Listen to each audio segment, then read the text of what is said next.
आज से 2500 साल पहले से ब्रिलियंट वैज्ञानिक ने जन्म लिया था, जिन्हें कुछ लोग भगवान का अवतार और इंसानियत का उद्धार करने वाला भी बोलते हैं। और उस महान इंसान का नाम था Gautam the Buddha, the enlightened one. जैसा हम सब जानते हैं कि सिद्धार्थ गौतम एक राजा के बेटे थे और खुद भी एक राजा थे, इसलिए जिंदगी के शुरुआती 29 साल उन्होंने महल की शान और शौकत के बीच बिताए। एक दिन जब सिद्धार्थ अपने रथ पर बैठकर अपने राज्य का भ्रमण कर रहे थे, तब उन्होंने एक मरे हुए इंसान को देखा, जिसका ऐसा असर सिद्धार्थ के दिमाग पर हुआ कि उन्होंने अपना सारा राजपाट छोड़ संन्यास ले लिया और सच की तलाश में निकल पड़े। दोस्तों, ऐसा कहते हैं कि 6 साल की कठिन तपस्या के बाद भी जब उन्हें कुछ हासिल नहीं हुआ, तब सिद्धार्थ बचपन में जो मेडिटेशन किया करते थे, उस मेडिटेशन के साथ एक पेड़ के नीचे बैठ गए और अपने आप से ये प्रॉमिस किया कि जब तक मुझे मेरे सारे सवालों के जवाब नहीं मिल जाएंगे, तब तक मैं यहाँ से नहीं हिलूंगा, चाहे फिर इसके लिए मेरी जान ही क्यों न चली जाए। कहते हैं कि 48 दिनों तक गौतम बुद्ध वहीं उस पेड़ के नीचे बैठे रहे और 48 दिनों बाद बैसाख की फुल मून इवनिंग में उन्हें एनलाइटनमेंट मिला। और जिस मेडिटेशन से गौतम बुद्ध को एनलाइटनमेंट प्राप्त हुआ, उस मेडिटेशन का नाम है विपासना मेडिटेशन। विपासना मेडिटेशन की एक बहुत पुरानी टेक्निक्स है, जिसका जिक्र ऋग्वेदा तक में भी किया गया है, लेकिन समय के साथ मेडिटेशन की टेक्निक लुप्त हो गई थी। लेकिन गौतम बुद्धा ने एनलाइटेंड होने के बाद उन्होंने ये मेडिटेशन टेक्निक अपने डिसाइपल को सिखा, उसे पूरे भारतवर्ष में फैलाने को कहा, ताकि ज्यादा से ज्यादा लोग इस मेडिटेशन को जानकर अपने दुख, दर्द और मिजरी से दूर हो सकें। विपासना मेडिटेशन कितना पावरफुल है, इसका अंदाजा आप यहाँ से लगा सकते हैं कि कलिंगा वॉर में मारे गए लाखों लोगों को देखकर सम्राट अशोक के दुख और गिल्ट की कोई सीमा न थी। तब एक बुद्धिस्ट ने सम्राट अशोक को विपासना मेडिटेशन करने की सलाह दी। और दोस्तों, ऐसा कहते हैं कि इसके बाद सम्राट अशोक की लाइफ हमेशा के लिए बदल गई। और जिस अशोक ने कलिंगा वॉर में लाखों लोगों को मारा था, उस अशोक ने अपने राज्य में जानवरों तक को मारने पर बैन कर दिया। सम्राट अशोक विपासना मेडिटेशन से इस तरह से प्रभावित थे कि उन्होंने 8 बुद्धिस्ट मॉन्क को दुनिया के अलग अलग कोनों में भेजा, ताकि पूरी दुनिया के लोग विपासना मेडिटेशन सीख सकें। अब विपासना मेडिटेशन बाकी के सारे मेडिटेशन से इतना अलग क्यों है, और ऐसा क्या है जो इस मेडिटेशन को इतना पावरफुल बनाता है? तो देखो, हमारे दिमाग में बचपन से बहुत सारी मेमोरीज, अच्छे बुरे इमोशंस, हमारी दबी हुई इच्छाएं, इम्पल्सेस सब स्टोर होते रहते हैं, और ये सारी चीजें सबकॉन्शियसली हमारे पूरे बिहेवियर, इनफैक्ट हमारी पूरी लाइफ को कंट्रोल करती हैं और हमें इसका पता तक नहीं होता। फॉर एग्जाम्पल, सपोज हम किसी इंसान पर बहुत ज्यादा यानी कि हद से ज्यादा ट्रस्ट करते हैं, और जब ऐसा इंसान हमारा ट्रस्ट तोड़ता है, तब हमारे दुख और दर्द का कोई अंत नहीं होता। यहाँ तक कि कुछ लोग तो डिप्रेशन तक में चले जाते हैं। लेकिन ऐसा कहते हैं कि टाइम सारे जख्म भर देता है, इसलिए कुछ महीनों में या कुछ सालों में हम ठीक तो हो जाते हैं, लेकिन हमारा सबकॉन्शियस माइंड उस सारे इंसिडेंट को अपने अंदर स्टोर कर लेता है, और सबकॉन्शियस माइंड अपने अंदर ये बात अच्छे से बैठा लेता है कि ट्रस्ट का मतलब दुख, दर्द, डिप्रेशन, या यूं कहिए कि वो बात हमारे बिलीफ सिस्टम का एक हिस्सा बन जाती है। और फिर पूरी जिंदगी हमारा सबकॉन्शियस माइंड उस दुख से बचने के लिए हमें किसी पर ट्रस्ट नहीं करने देता, जब तक कि वो इंसान अपना पूरा बिलीफ सिस्टम ही चेंज ना कर दे। ये बस मैंने आपको एक छोटा सा एग्जांपल दिया है,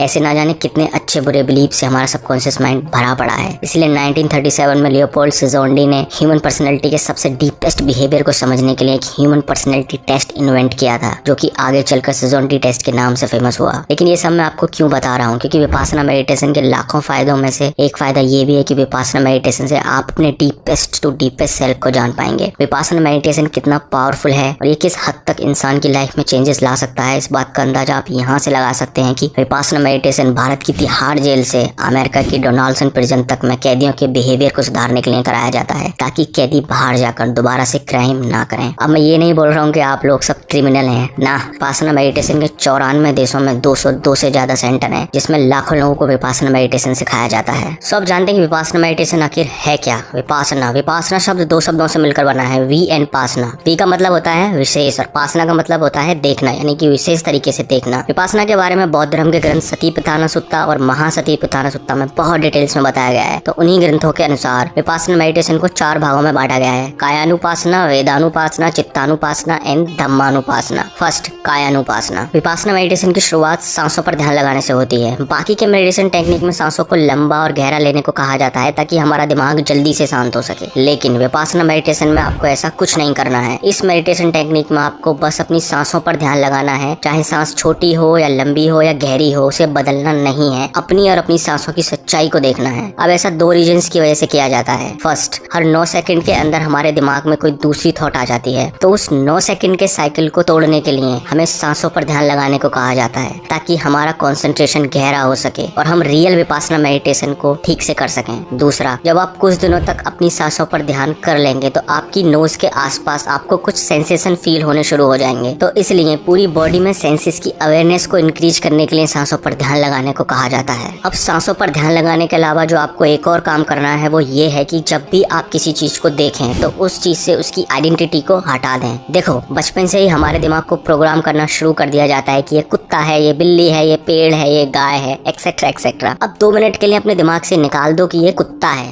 फिर इसे देखो। तो इस तरीके से देखने पर पता है क्या होगा, आपका दिमाग ये समझने की कोशिश करने लगेगा कि अगर ये कुत्ता नहीं है तो आखिर है क्या। और इस तरीके से चीजों को देखने पर आपकी क्यूरियोसिटी और ऑब्जर्वेशन पावर बहुत बढ़ जाएगी। आप हर चीज को बहुत क्यूरियोसिटी और ध्यान से देखने लगोगे। हम लोगों से अक्सर कहा जाता है ना कि बच्चों जैसे क्यूरियस बनो, बच्चों जैसे क्यूरियस बनो, लेकिन ये कोई नहीं बताता कि कैसे बनो। बच्चे इतने क्यूरियस इसलिए होते हैं क्योंकि उनका दिमाग हमारी तरह प्रोग्राम नहीं होता, इसलिए उनका दिमाग अपने आसपास की हर चीज को समझने की कोशिश करता है। और ऐसा आपको देखने तक ही सीमित नहीं रखना है, आपको हर चीज में बस ऑब्जर्व करना है। सपोज अगर 2 लोग आपस में बात कर रहे हैं या आप किसी से बात कर रहे हैं तो अपने पुराने बिलीफ सिस्टम से उस बात को तुरंत जज नहीं करना है कि तुम गलत हो या मैं सही हूँ वगैरह वगैरह। नहीं, बस ऑब्जर्व करना है कि क्या बात हो रही है। और ऐसा आपको उठते बैठते जागते सोते हर टाइम करना है, यानी कि ऑब्जर्व ऑब्जर्व ऑब्जर्व। बॉडी के सेंसेशन से लेके हर चीज को बस ऑब्जर्व करना है, नथिंग मोर। और अगर आपने इस तरीके की साइट डेवलप कर ली तो सबसे पहले तो आपकी क्यूरियोसिटी बहुत बहुत बहुत ज्यादा बढ़ जाएगी। दूसरा, आपका दिमाग जीरो थॉट्स यानी कि थॉटलेस स्टेज की तरफ बढ़ना शुरू कर देगा, क्योंकि एक टाइम पर या तो आप किसी चीज को ऑब्जर्व कर सकते हैं या उसके बारे में सोच सकते हैं। आप दोनों काम एक साथ नहीं कर सकते। तीसरा काम जो आपके साथ होगा वो ये कि आपकी ऑब्जर्वेशन पावर इतनी बढ़ जाएगी कि आप हर चीज में बस उसका सच देख पाएंगे, चाहे फिर वो आपके इमोशंस हो, 2 लोगों की बातें हो या दुनिया की कोई और चीज। आपको बस हर चीज में उसकी सच्चाई दिखने लगेगी। और यही विपासना का सही मतलब भी है, जो जैसा है उसे वैसा ही देखना, ना कि अपने प्री प्रोग्राम दिमाग या इमोशंस के साथ उसे देखना। और अब ऐसा बिल्कुल नहीं है कि आप 10 दिन के अंदर ही पूरे यूनिवर्स को समझ जाओगे। गौतम बुद्धा के अनुसार विपासना में पूरी तरह से मास्टर होने में 7 साल का समय लगता है। मैं भी पिछले 10 दिनों से फॉलो कर रहा हूँ और मेरे अंदर जो चेंजेस आए हैं वो ये हैं कि मैं हर चीज को अब बहुत क्यूरियोसिटी के साथ देखता हूँ कि आखिर ये है क्या।